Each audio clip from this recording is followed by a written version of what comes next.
Hello friends, welcome back to Ammus learning. ഇന്നത്തേതൊരു ചെറിയ ക്ലാസ്സാണ്. സോഷ്യൽ സയൻസിലെ 4th ചാപ്റ്ററായ അവർ ഗവൺമെൻറ്, ഈ ചാപ്റ്ററിൽ നിന്നും ലെറ്റേഴ്സ് അസസ് വിലയിരുത്താമെന്ന ഭാഗം ഞാൻ എടുത്തില്ലായിരുന്നു. അപ്പോൾ ഒരുപാട് പേർ ഈ ക്ലാസ് വേണമെന്ന് ആവശ്യപ്പെട്ടതനുസരിച്ചാണ് ഞാൻ ഈ ക്ലാസ് എടുക്കുന്നത്. അപ്പോൾ നമുക്ക് ഓരോ ക്വസ്റ്റ്യനായിട്ട് നോക്കാം. First question, the government consists of 3 organs which are they? Government എന്നാൽ 3 ഘടകങ്ങൾ ചേർന്നതാണ്. അവ ഏതെല്ലാമാണ്? ലെജിസ്ലേച്ചർ, എക്സിക്യൂട്ടീവ് ആൻഡ് ജുഡീഷ്യറി, അല്ലേ? നിയമനിർമ്മാണ വിഭാഗം, കാര്യനിർവഹണ വിഭാഗം, അതുപോലെ നീതിന്യായ വിഭാഗം.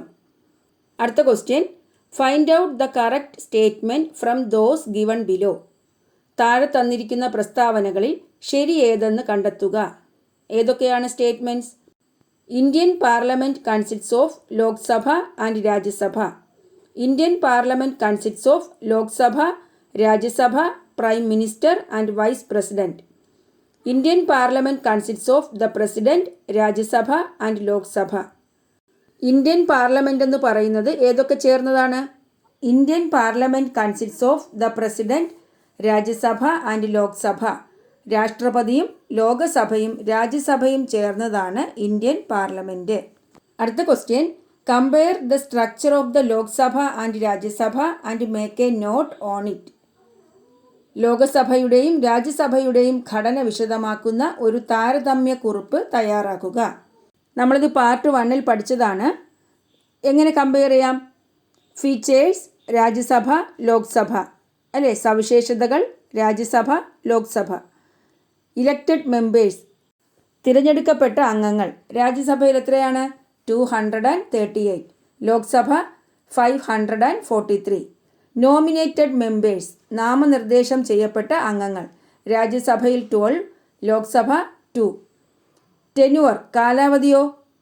രാജ്യസഭ എന്ന് പറയുന്നത് ഒരു പെർമനൻറ്റ് ഹൗസാണ്, അല്ലേ?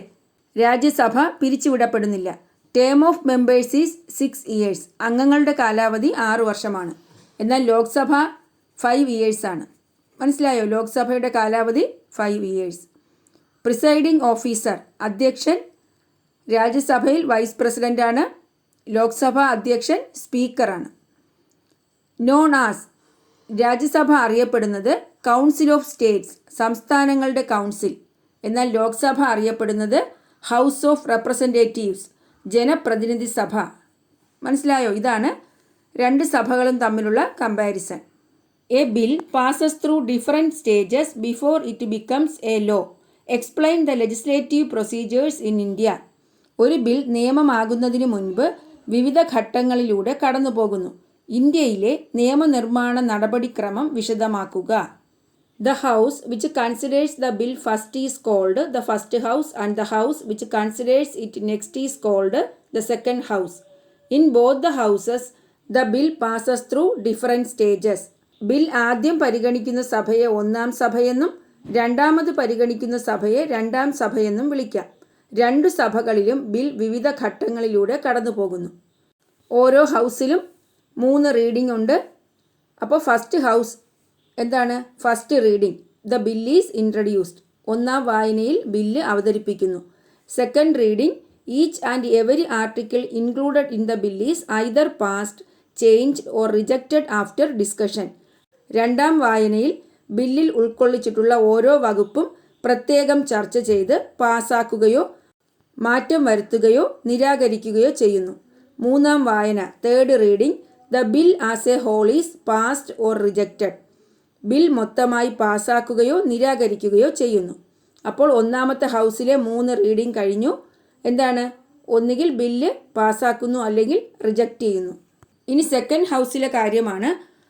After passing the bill in the first house, it is send to the second house along with the certificate of the presiding officer. 1ാം സഭ പാസാക്കി കഴിഞ്ഞാൽ സഭാധ്യക്ഷന്റെ സാക്ഷ്യപത്രത്തോടെ ബിൽ 2ാം സഭയുടെ പരിഗണനയ്ക്ക് അയക്കുന്നു. The bill passes once again through the above mentioned 3 stages in the second house. 2ാം സഭയിലും മുകളിൽ പറഞ്ഞ 3 ഘട്ടങ്ങളുണ്ട്. After the bill is passed by both the houses, it is sent to the president for approval. On getting the approval of the president, the bill becomes a law. Bill 2 സഭകളും പാസാക്കി കഴിഞ്ഞാൽ രാഷ്ട്രപതിയുടെ അംഗീകാരത്തിനായി സമർപ്പിക്കുന്നു. രാഷ്ട്രപതി ഒപ്പുവയ്ക്കുന്നതോടെ bill നിയമമായി മാറുന്നു. അപ്പോൾ മനസ്സിലായല്ലോ, ഒരു ബിൽ നിയമമായി മാറുന്നതിൻ്റെ വിവിധ ഘട്ടങ്ങളാണ്.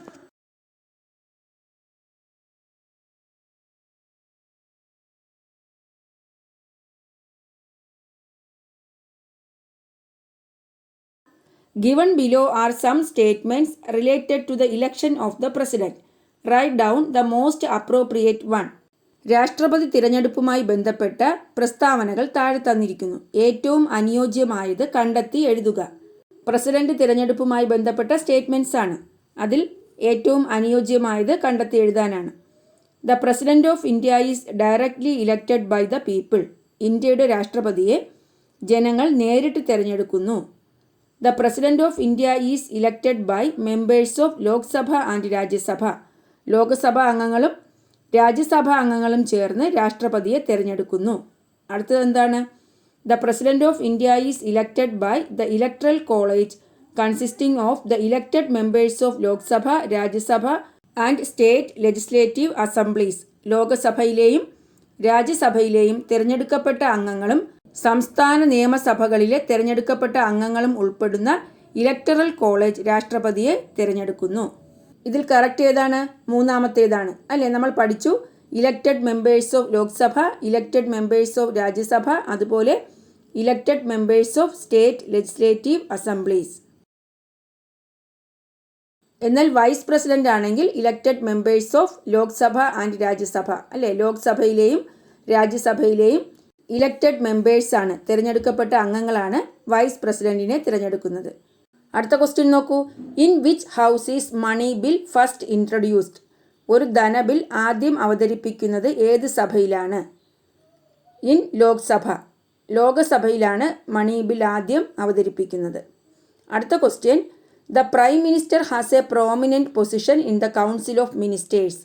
Based on the statement clarify the position and functions of the prime minister. മന്ത്രിസഭയിൽ പ്രധാനമന്ത്രിക്ക് വളരെ ഉയർന്ന സ്ഥാനമാണുള്ളത്. ഈ പ്രസ്താവനയുടെ പശ്ചാത്തലത്തിൽ പ്രധാനമന്ത്രിയുടെ സ്ഥാനവും ചുമതലകളും വ്യക്തമാക്കുക. അപ്പോൾ പ്രധാനമന്ത്രിയുടെ പൊസിഷനും ഫങ്ഷൻസുമാണ്. The prime minister has extensive powers and functions. He can influence all the important decisions of the central government. Some important functions of the prime minister are given below. Acts as the leader of the Lok Sabha, presides over the meetings of the cabinet, coordinates the functions of the council of ministers, informs the president of the decisions taken by the cabinet. എന്താണ് പ്രധാനമന്ത്രിയുടെ position? പ്രധാനമന്ത്രിക്ക് അതിവിപുലമായ അധികാരങ്ങളും ചുമതലകളും ഉണ്ട്. കേന്ദ്ര ഗവൺമെന്റിന്റെ എല്ലാ തീരുമാനങ്ങളിലും നിർണായകമായ സ്വാധീനം അദ്ദേഹത്തിനുണ്ടാകും. പ്രധാനമന്ത്രിയുടെ മുഖ്യ ചുമതലകൾ ഫങ്ഷൻസ് ഏതൊക്കെയാണ്? ലോകസഭയുടെ നേതാവായി പ്രവർത്തിക്കുന്നു, ക്യാബിനറ്റ് മീറ്റിംഗുകളിൽ അധ്യക്ഷം വഹിക്കുന്നു, മന്ത്രിസഭയുടെ പ്രവർത്തനം ഏകോപിപ്പിക്കുന്നു, മന്ത്രിസഭാ തീരുമാനങ്ങൾ രാഷ്ട്രപതിയെ അറിയിക്കുന്നു. അടുത്ത question. The supreme court is the X court in India. Explain the jurisdiction of the supreme court of India. ഇന്ത്യയിലെ പരമോന്നത കോടതിയാണ് സുപ്രീം കോടതി.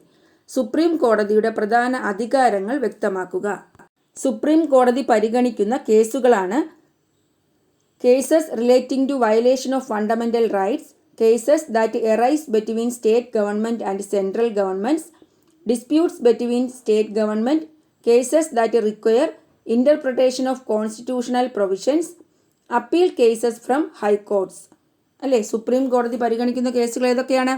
മൗലിക അവകാശങ്ങളുടെ ലംഘനവുമായി ബന്ധപ്പെട്ട കേസുകൾ, കേന്ദ്ര ഗവൺമെൻറ്റും സംസ്ഥാന ഗവൺമെൻറ്റും തമ്മിലുണ്ടാകുന്ന തർക്കങ്ങൾ, സംസ്ഥാന ഗവൺമെൻറ്റുകൾ തമ്മിലുണ്ടാകുന്ന തർക്കങ്ങൾ, ഭരണഘടനാ വകുപ്പുകളുടെ വ്യാഖ്യാനം ആവശ്യമായ കേസുകൾ, സംസ്ഥാന ഹൈക്കോടതികളിൽ നിന്നുള്ള അപ്പീൽ കേസുകൾ.